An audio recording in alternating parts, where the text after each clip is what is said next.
Amazing day. This is Teacher Yara at your service. So today we are going to talk about on how much we can earn at 5-1 Talk. So kwentuhan lamang po ito. So kung gusto niyo hong makinig, ay makinig po kayo. Ngayon ay ito po ay honest review ko lamang. Walang halong keme-keme. So if you are ready to listen and hear my story. So makinig po kayong teacher, legit po ba ito? Yes po. Check. Legit po ang 5-1 Talk. Bakit teacher, sumahod ka na ba dito? Yes po, sumahod na po ako. And, so magkano ba teacher ang sahod? Ayan. Ang sahod po natin, hindi siya per hour, every 25 minutes, meron ka pong 50 pesos. Yun yung starting. Plus the incentive na 4 pesos or 6 pesos minsan. So, ibig sabihin, kapag mag-work ka pala and may bookings ka ng 8 hours, sabihin na natin 8 hours, so meron kang 800 plus kasi may incentive, di ba? So, kung more than pala sa 8 hours, mas madami kang kita. Pero, pwede rin naman, halimbawa, 3 hours ka lang, pwede nga 1 lesson lang ibig sabihin, 25 minutes lang. So, depende nga siya sa schedule mo. Yes po, ito ay very flexible. So, your effort, your schedule, your time, equal to your sahod. Tining your pera. Yes. So, kung sisipagan nyo, mas masipag yung pumasok yung pera. Ganun po siya. Pero dahil booking po ito ang ating honest review, dahil booking po ito, merong day na mahina, okay? Or dahil hindi maganda ang iyong background, I mean yung mga feedback sa'yo, so pwedeng maging mahina yung bookings mo. Dahil nga, kailangan galingan mo din siya. Kapag ka maganda ang inyong self-introduction, kasi mayroong audio self-introduction, meron ding video self-introduction na doon tumitingin yung ating pong mga clients para o kung sino yung ibubook nila. So kapag nakita nila na maganda yung background mo, maganda yung mga feedback sa'yo, maganda din yung yung dalawang self-introduction mo, edi mas ibubook ka nila. Okay? So, mas madami kang kita. At meron din tayong pating mga incentives din. Meron ding training. Ako, nung first month ko nga, nagkaroon ako ng training na 3 hours, 3 trainings, at meron pong bayad yun na 900 pesos. At ito din po, meron din tayong tinatawag na referral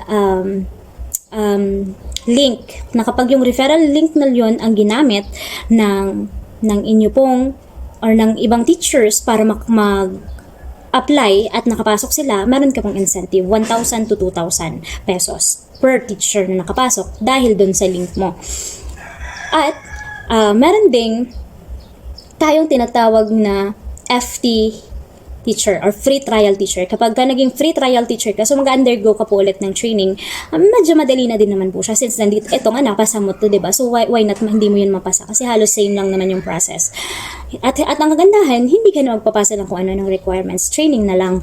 Pag nakapasa ka doon at naging free trial teacher ka, halimbawa, may nag-try po ng inyong account, nag-try ng ating pong app, yung AC, tapos ikaw yung nabook nila, tapos nagandahan sila sa ating pong platform, at nagandahan sila on how you teach, tapos nag-enroll sila, naging regular student sila dahil sa'yo, meron ka pong incentive. Per student po yun. Okay? At kapag ka, syempre, na-promote ka ng na-promote, kasi maganda yung iyong naging performance, na-promote ka ng na-promote, mas magiging maganda ang iyong sahod. Mas tataas yung sahod mo. Kailan ba ang sahod? Ang sahuran po natin ay every 15th and end of the month. Yes po. Pero hindi siya papasok agad. Papasok siya 3 to 5 days after ng cut-off na yon. Ngayon, ano po ba ang payment method ng ating pong company? It's either GCash account, fully verified GCash account, or BPI account. At ngayon, tanong teacher, ilan ba talaga yung potential income mo kapag sinipagan mo? Maganda. 50 to 60 plus. Okay?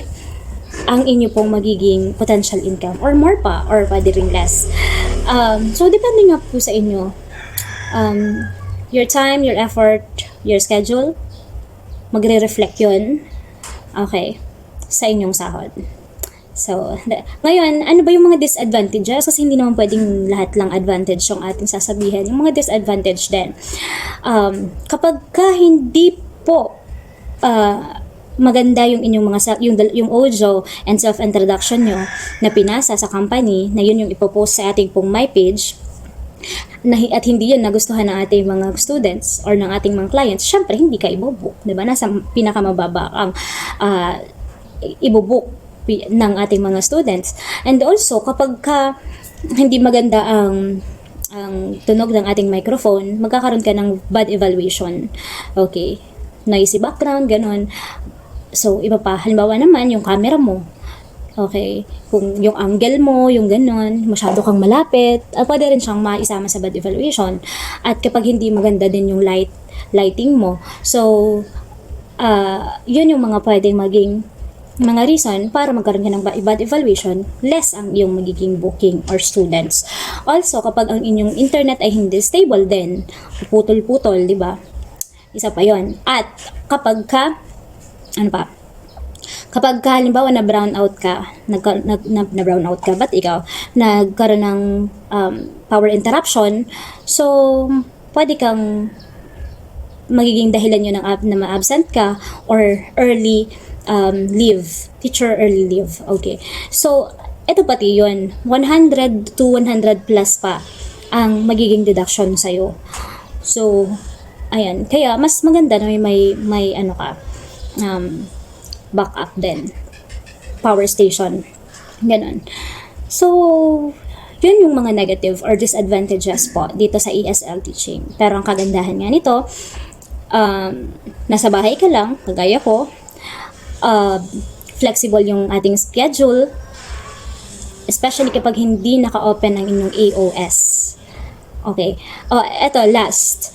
Kasi madami nagsasabi, minsan kasi mahina naman talaga yung bookings, kaya halos, hindi din worth it. Totoo siya. Especially, kapag hindi ka nga naging achiever. Okay, maging achiever din dito. I mean, kapag hindi ka naging good teacher, hindi maganda yung background mo, so last talaga yung magbubook sa'yo. Opo. So, kailangan galingan mo din. Na maganda yung mga feedback mo. Maganda yung iyong mga gamit. Okay? The background and anything. Yung the way ka na mag-teach. So, nakadepende nga po sa atin yun. So, kaya yung mga nakaka-experience na mahina ang kita, dahil din sa atin yun. So, kapag ginalingan natin sa kahit anong bagay, mayroon din namang kapalit din na magandang bagay. Kapag hindi rin naman natin ginalingan, mayroon din namang kapalit na hindi magandang bagay. So, yun. So, that's it. Kung meron po kayong questions, I am more than willing to answer that. Just comment down below. Alright? Bye!